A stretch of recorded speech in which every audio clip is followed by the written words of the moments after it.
seems to me that no one can help loving her. This is not a mother's foolish vanity. It's based on what I see and hear. All our friends love Georgie. And as for the boys, the young men, they are wild about her, and she does her best to keep them that way. I hate to admit it, but Georgie is an outrageous flirt. But to come to the point, Georgiana absolutely will have her own way. All these modern girls are alike in this respect. They say we parents are out of date. We do not understand. Perhaps they are right. Father thinks Georgie has not been held back by any restraint or anything we have tried to teach her. But worried and sick and frightened as I am about Georgie, I can't believe she is really bad. I realize, though, that this may be merely a mother's faith or blindness or vanity. Georgiana has graduated from high school. We want her to work. But she will never work in Erie, and perhaps any hard application now, if Georgie could perform such a miracle, might be worse for her health. Friends of ours, the Wayburns, are motoring to California and offered to take Georgie west with them. You may be sure we grasped desperately and hopefully at the idea of sending her.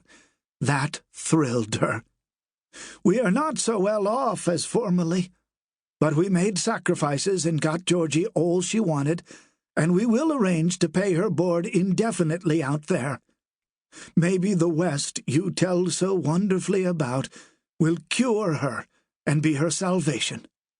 Most assuredly her coming will be a trial for you.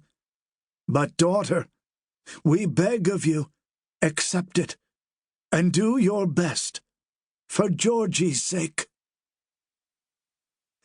The second perusal of that amazing letter left Miss Stockwell saddened and thoughtful, but free of her former perplexity and worry.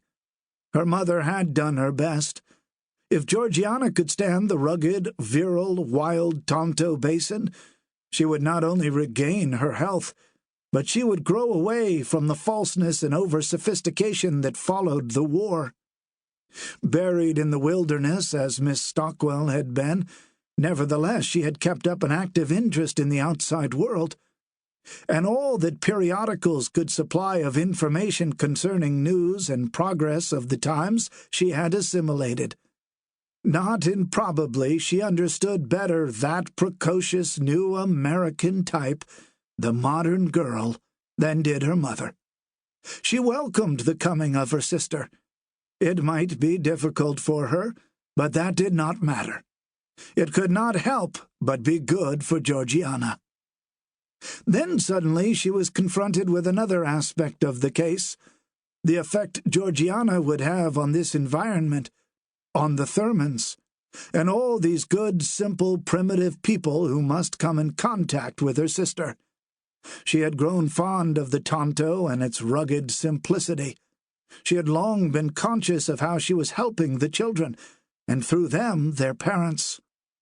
Was there not a deeper and more personal reason why she had become content with life there? A warmth tingled in her cheeks, and she shirked the query.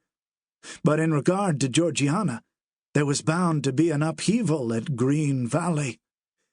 Georgiana might pursue the audacious tenor of her frivolous life back there in Erie, but she could not do it in Arizona.